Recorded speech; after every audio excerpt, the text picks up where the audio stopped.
Sino ang babae sa Apokalipsis ang tinutukoy sa vision noong pinatapon? Sa isang isla, si San Juan. Totoo ba siya si Virgin Mary? Ating alamin ayon kay Bro Eli. Ayon sa Katoliko ay si Virgin Mary ang babae sa Apokalipsis.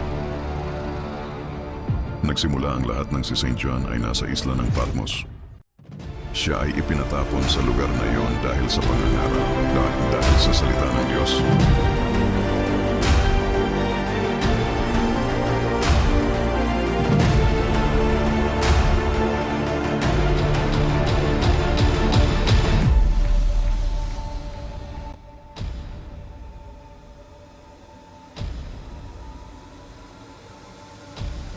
Nagsimula ang lahat ng si San Juan ay magkaroon ng isang vision. Nakita niya sa kanyang vision ang langit ay nabuksan at may tinig na nagsabi sa kanya, "Pumanig ka at ipapakita ko sa iyo ang mga bagay na mangyayari." At bigla nasa espiritu si San Juan. "Halika, umakyat ka dito at ipapakita ko sa iyo ang bagay na dapat mangyari," sabi ng anghel.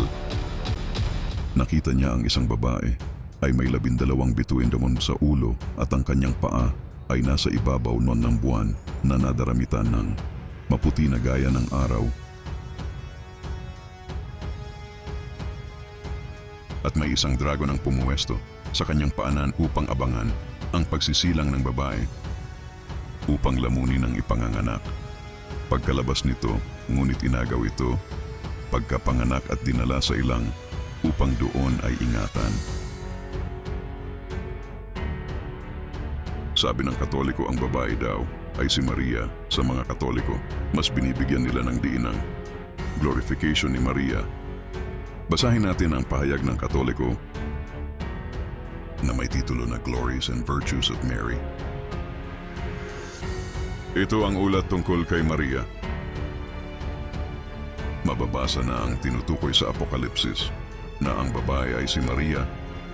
Ayon sa ulat ni Alphonse, kailan nakita ni Juan ang babae? Nakita niya sa langit. Nakita rin niya ang tipan. Ang Diyos ay may tipan na binigay doon sa bundok Sinai. Ito ang unang tipan.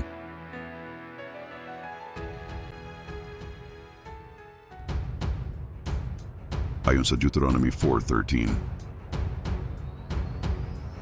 Ang unang tipan ay sinulat sa 2 tapyas na bato. Exodo 25:10-19.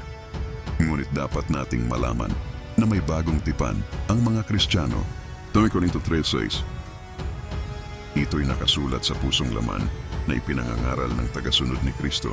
Makikita natin na sumisigaw ang babae dahil nagdadalang tao. At may dragon na lumagay sa paanan ng babae upang kainin ang sanggol pagsisilang nito. Sino ang dragon na tinutukoy sa pagitain? Ayon sa Apokalipsis 12:9, ang dragon ay walang iba, kundi ang matandang ahas na si Satanas. Kinaladkad niya ang 1/3 na bituin sa langit. Ang mga bituing nagsisimbolo na dort mga anghel na nadaya ni Satanas. Sila'y nagrebelde at sumama kay Satanas. Kung ating pag-aaralan, si Amang Abraham ay nagkasawa at nagkaanak sa 2 babae.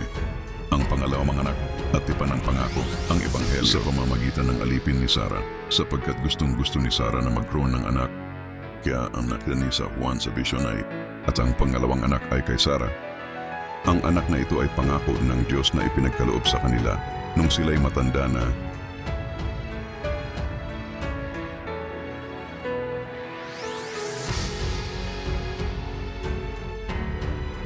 Ang unang anak, ito ay nangangahulugan ng atipan ng Diyos na binigay sa bundok Sinai.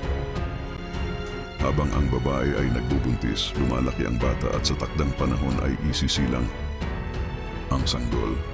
At ito ay nangangahulugan ng unti-unting nabubuo ang bilang ng mga Kristiyano na ipapanganak upang bumuo ng isang bagong tao. Ngunit may nakaabang ang Diablo. Kaya agawin ang sanggol paglabas. Itong sinasabi nilang rapture, kung saan ay aagawin ang mga Kristiyano. Si Kristo ay hindi inagaw, ngunit lumaki ito at nangaral. Lucas 3:23. Ang Jerusalem sa ngayon ay napakasma na, corrupted na, ngunit ang bagong Jerusalem ay nasa langit. Iyon ang ating ina ng Ano mga naman ang Kristiyano. ibig Sabihin na ang babae ay nakadamit ng araw? Ayon sa Malakias 4:12, ito pala ay araw ng katwiran.